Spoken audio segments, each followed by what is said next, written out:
That's right. Welcome back to True Talk Chelsea.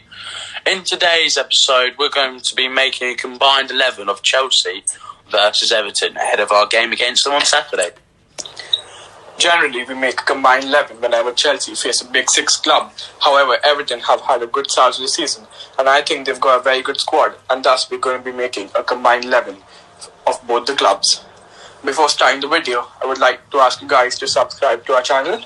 We've recently hit 200 subscribers, and thanks a lot for that. However, we do aim to keep on growing, and for that, we would like you to subscribe to our channel for more of Chelsea podcasts, talks, and short videos. So, let's get into the video. For a combined 11, we've chosen a formation of 4-2-3-1, since we believe that it fits the system well, looking at the players of both teams. Starting the 11 would be our goalkeeper. We've really got two major options here, which is the Everton number 1 and Chelsea number 1, which are Jordan Pickford and Edouard Mendy, respectively. Oliver, what do you reckon? For me, Blash, it's only got to be one pick. Edouard Mendy, unreal keeper today, in form in today's Premier League. And I think it's got to be him over Pickford any day of the week for me. Pickford obviously makes a lot of mistakes.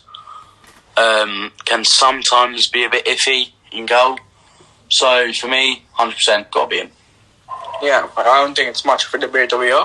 Pickford has actually been one of the worst keepers since Kepa has left, to be very frank. Yeah. Yeah, so, and Edouard Mendy's been great, so I don't think that's much of a debate here. Edouard Mendy in goal. Now let's move on to right back. Looking at right back, I think we could shortlist down to major options with Reece James and Seamus Coleman. So, Oliver, what do you think? Whom should we pick? Reece James, 100%. No doubt about it. Yeah, Reece James has been so impressive. It's also kind of an announcement that we're going to be doing a video on Reece James next week, which we're going to also be having a very featured guest.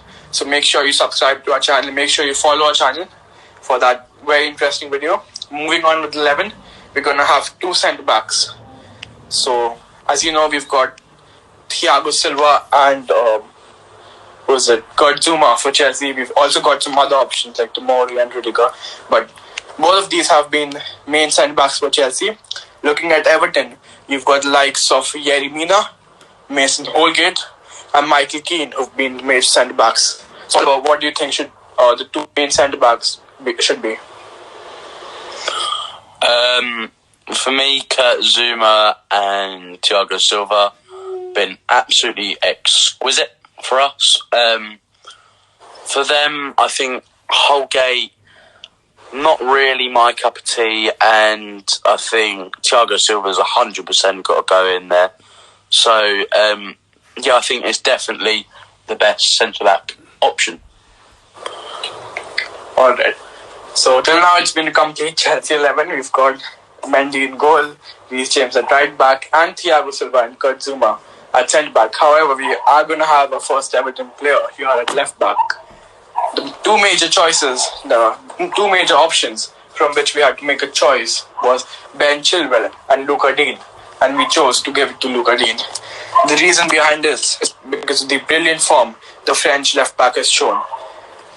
He's currently injured, I think, but he's shown amazing form. And I think, even as a Chelsea fan, he's one of the most underrated left backs. Might just be in the entire Premier League. I think, sorry, Blash, for interrupting, but I think, for me, if it was going to be on very recent form, I think it'd be Ben Chilwell. But I think if it was going to be on general form, such as in, you know, the last few years in the Premier representative in this 11 would be Luca Dean, who already has 4 assists to his name this Premier League. Now we're going to be shifting our attention to the midfield too. We're going to be having a pivot toward two defensive deep line midfielders. And I don't think we need to debate for the first one of them, who might just be the best midfielder in the Premier League. At least one of the best in his position in world football. Needs no introduction, and N'Golo Kante. Do you agree, Oliver? N'Golo Kante. I remember when the French national team was singing that to him. Unreal player. I mean, obviously, as us Chelsea fans know, about a year ago he was going through a tricky time, and even just really, say 4 months ago. But recently in his games he's been superb. He's looked like the original Kante, the unstoppable N'Golo Kante, and I think he's well worthy of that tremendous song. Yeah. So now we're going to be moving to the next midfield after N'Golo Kante. And you've got quite many from Chelsea as well. You've got Jorginho, you've got Kovacic, you've got Billy Gilmore, who delivered a man of the match performance recently. But you've got some good representatives from Everton here too. And I think I'm going to give this position to an Everton midfielder called Alan Marcus, who's actually, they've signed him in the summer, and he's been amazing for them. And he's been one of the key players to their amazing start to the season. I mean, if you look at tackles, he's the second highest in the Premier League at the moment, just behind Romeo. And he's got good passing completion rate. He's looked very good on the ball. He's dictated play. I actually like the way he's played. You've got some issues with Everton regarding James not dropping back deep enough, but Alan has been rock solid, as Kante has been for us. And honestly, a partnership of Alan and Kante in the centre of the park would just be a nightmare for any attacker. 100%. I mean, I still remember him back from his Napoli days. He was unreal in the Serie A. I think I mostly remember him, if I'm going to be completely honest, from FIFA, where he was an absolute beast. But I think, he's looked solid for Everton. I mean, I'd love to have him at Chelsea. I think him and Kante could play in a lovely role together. But obviously, Kante being in great form, I don't think he would need that right now as such. But I think, for me, there's not really anyone else. I mean, obviously, some shouts for Mason Mount. But we are playing a 4-2-2. 4-2-3-1. So, two underlying holding midfielders for me. It's got to be Kante and Allen. Definitely. Now moving to the three, which is we've got a left winger, right winger, and number 10. So talking about first the right wing position, we've got some considerable options. Most particularly, we've got Hakim Ziyech and James Rodriguez. And this was one of the most competitive positions. And I think both of them are too good to be ignored and to be left out of this 11. Yeah. So I think we've thought of a way to accommodate both of these ballers. You've got Ziyech with his crosses, amazing crossing ability, amazing passing. Rodriguez with his shooting as well. Unreal. Yeah, James Rodriguez. I mean, we all know what he's capable of, and he started the season well. So what we are going to do is we're going to have Hakim Ziyech on the right wing, which is pretty much his preferred position. And could we have James Rodriguez as number 10, the attacking midfielder position? For me, starting with Ziyech, obviously, I think he's obviously got a wand of a left foot. I think, for me, if I was going to put James Rodriguez or him in a team, for me, I'd choose Ziyech, but I'm more than happy to. James Rodriguez, who's been one of the best players in the Premier League so far, the Colombian, is actually a very good player. And I think we'll have Hakim Ziyech at the right wing and James Rodriguez as the attacking midfielder. 100%. So Rodriguez becomes the third Everton representative in the team. I think I still remember back to that famous World Cup of his.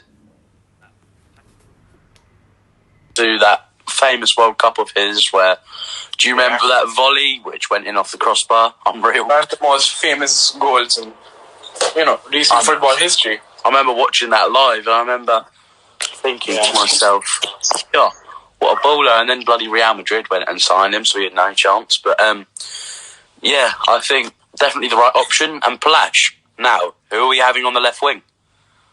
The left wing is a debate over here, and it might just be a debate between Chelsea players, because currently Everton's left winger is Richarlison, which I don't think is the best of options, and I don't think he comes in front with two Chelsea left wingers we can see here, which are Christian Pulisic and Timo Werner.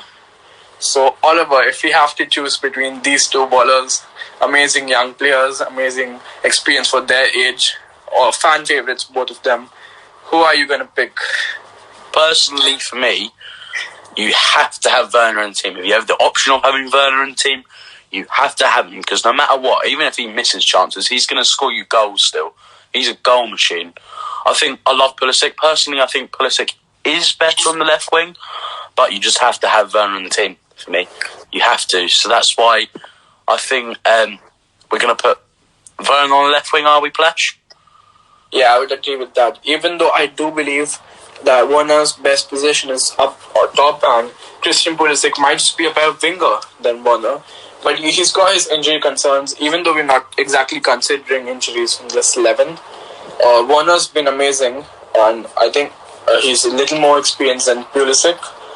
And he'll just bag in those goals, and he'll really complement and I think creativity of Ziyech and James Rodriguez. So I think we can go for Timo Werner on the left. I think as well, going back to my point, but you have to have Timo Werner in a team. I think that's absolutely correct. But I think if I had the option of one of those two at left wing and still play Werner, I'd have Pulisic.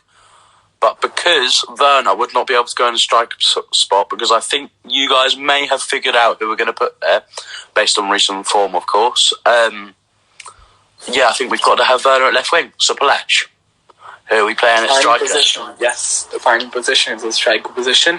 Werner's already out in the left wing, so you've got Everton's main striker, and you've got two of Chelsea's strikers, which are Tammy Abraham and Olivier Giroud. But looking at the current form and looking at how he has started the season already, I think it's not much of a debate here, and we have to give this position to Dominic Calvert-Lewin. 100%. I mean, his recent form has been unreal. Personally, for me, I've always looked at him, and I think I always, considered him as maybe another Tammy Abraham. Obviously quite tall, quite lanky, still quite pacey. But for me, he's turned out to be, if I can say, better than Tammy Abraham, especially this season. Tammy Abraham, of course, shouldn't be overlooked because he did have a banging season last season, but he's not really done it this season for us. I think Giroud is another shout based on recent form. Obviously, scoring 4 goals in the Champions League, goal in the Premier League recently. Probably he should have had enough here if it weren't for our left wing in this team. If I weren't for our left winger. But, for me, I'm going to go Dominic Calvert-Lewin. Definitely. Another fact that I would like to highlight is that he's the PL top scorer this season. He already has 4 headed goals already in these amount of games. He's already got 4 headed goals. And when you've got the crossing of James and Ziyech coming in, if you need... Imagine that. That'd be an amazing combination. You've got James's world-class crosses, Ziyech's amazing balls from his left foot, and you've got the help of Dominic Calvert-Lewin to tap them in. That would be just amazing. 100%. I think, for me, very well-rounded team. Very much like our 2 central midfielders there as well, holding up the play. Yeah. Love our creativity in, the middle of the park with James and Ziyech. And also at right back with James Rodriguez, and even at left back because of Luka Dean. But, and then you've got pace on the left, of course. Dominic Calvert-Lewin, obviously Werner can maybe join up with those two. And I think also a very solid back line and keeper. Lovely team. Lovely team. With that, we come to the end of our combined 11. What changes would you make to this 11? Make sure you drop them down in the comment below. And again, as I said, make sure you subscribe to our channel. Keep following us, turn on notifications, and make sure you like this video. Until next time, see y'all. See you guys.